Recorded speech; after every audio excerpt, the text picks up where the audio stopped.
Hi there, folks.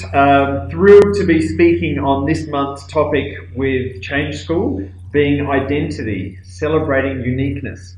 I can probably say that I'm fairly unique at the moment, mainly because I'm absolutely freezing cold in the Red Crescent office in rural Kyrgyzstan. This is the Kyrgyz flag here behind me. This is the Red Crescent symbol, and this is a poster of TB prevention.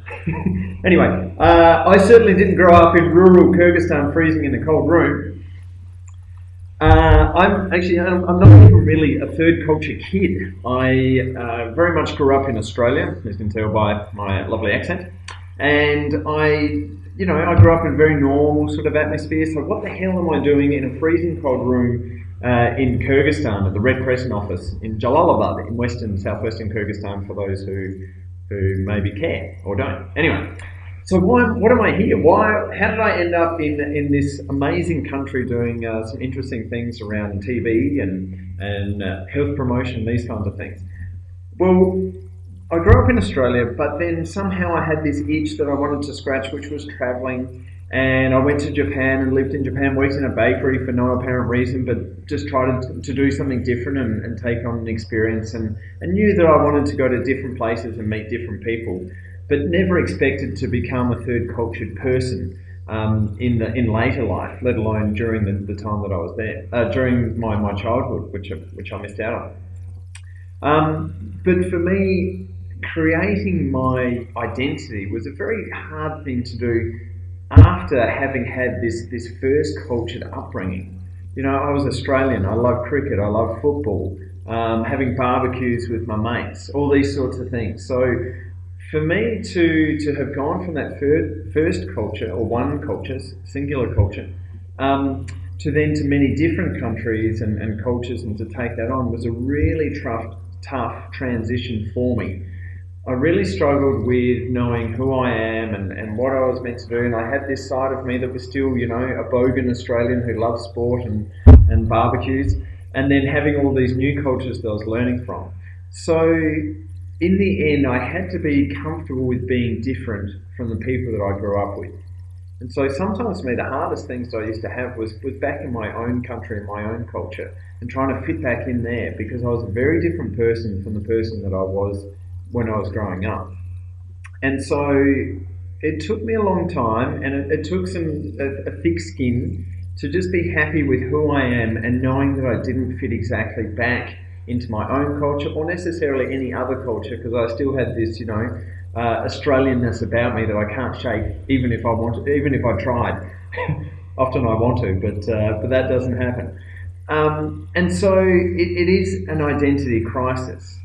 And in those years of not really knowing where to fit in or how to fit in, this other idea of celebrating uniqueness comes through very strongly and very importantly. So once I was happy with being different and knowing that I don't fit into one place, and that I'm the result of the experiences of 15 years of traveling and from over 85 countries in the world, once I have that and know that I'm different and unique in the way that I've seen the world, and not better, because there's only different, you know, there's good things and there's bad things, but there's not really better or worse, there's only different. And so once I felt happy with not judging others because they haven't travelled, or not judging myself because I don't fit into one place, but celebrating uniqueness was a really important step for me. And it really only hit me probably in my early 30s to feel happy with not settling down in Australia, not having a steady job or a job that has a title and these sorts of things, and to be happy with knowing that I'm a nomad heading around the world doing lots of different things in different places at different times with different people. That's my job description, and it's people get really annoyed because they want to put me in a box. They want to say, well, okay, but you know, what is your job, and how do you get paid, and where do you live? And those three questions I don't have any easy answers to.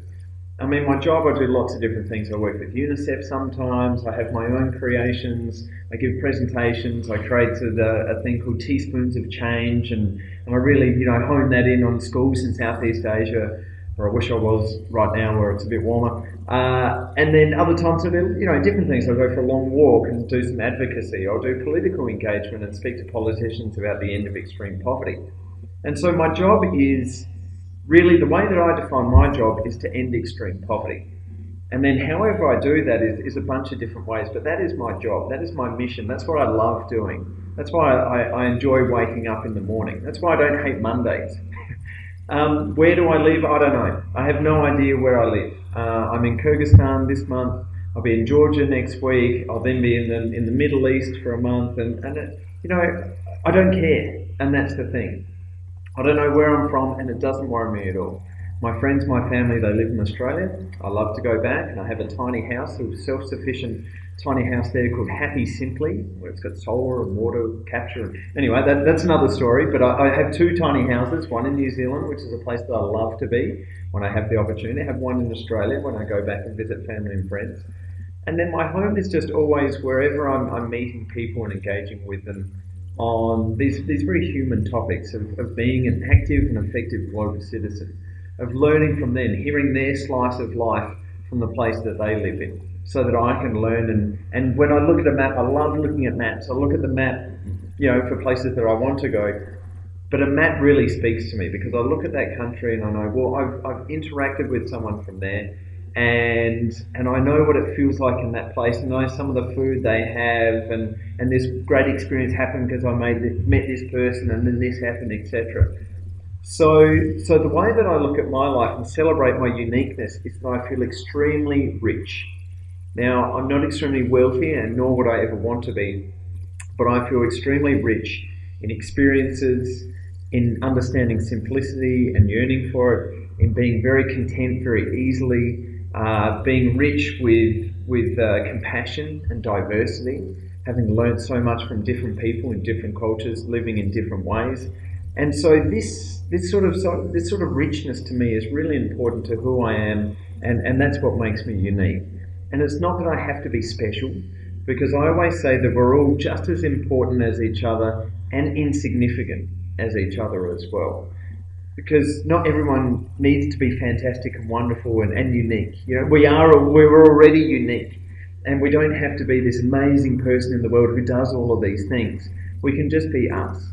And everyone in the world is that's who we are. We're all just individuals, and we do different things, not better or worse things, we just do different things.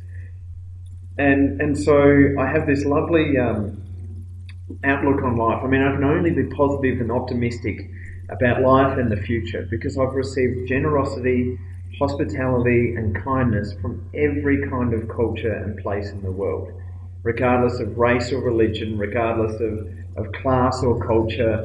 Humanity is this wonderful and beautiful thing. We're essentially the same. We're essentially good in the world.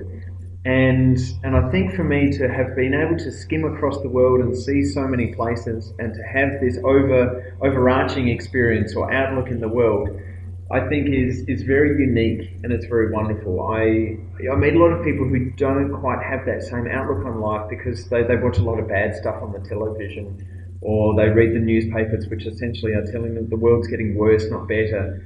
And I like to celebrate, one of the things I like celebrating about my uniqueness is knowing that the world is a fantastic place and having that experience from it, not from these influences of media, other people telling me what other places are like, but actually having gone to them. I've seen beautiful cultures and people in Pakistan. In South Sudan, I've seen horrendous things, but also the essence of human life and people caring for each other and trying to make their community better. So I think as a third cultured person, or these people who, like myself, who don't fit into the boxes beautifully or correctly, we do have this wonderful uniqueness, and we should absolutely celebrate it in knowing that it's not that we don't fit into boxes, it's we don't have to. We make the rules of our own life. We can be whoever we want. And for me, I follow my heart and make sure I do the things that I want to do. And I love that I'm able to do that regardless of my finance or whatever it is. I know that will all kind of work out. But as long as I follow exactly what I want to be doing as much as I can, then I'll end up in random places like Kyrgyzstan, in the freezing cold offices of Red Crescent. And for me, I find it a bit of an insult if people call me normal. I don't want to be normal. I love being unique. I like being out there and doing things on a set of rule books or a path that is my own, that isn't someone else's. And so I hope people have this opportunity. If you feel like that you don't fit into a place and that you should, then it doesn't really matter. We can follow our own paths, and we can be happy and content with knowing that that path may not be the mainstream one. Like I said many times in this thing already, is that there's no right or wrong. I think there's just different. And I'm very happy that I have one of those different paths, and I hope other people have the opportunity to celebrate their uniqueness in the world as well. Cheers.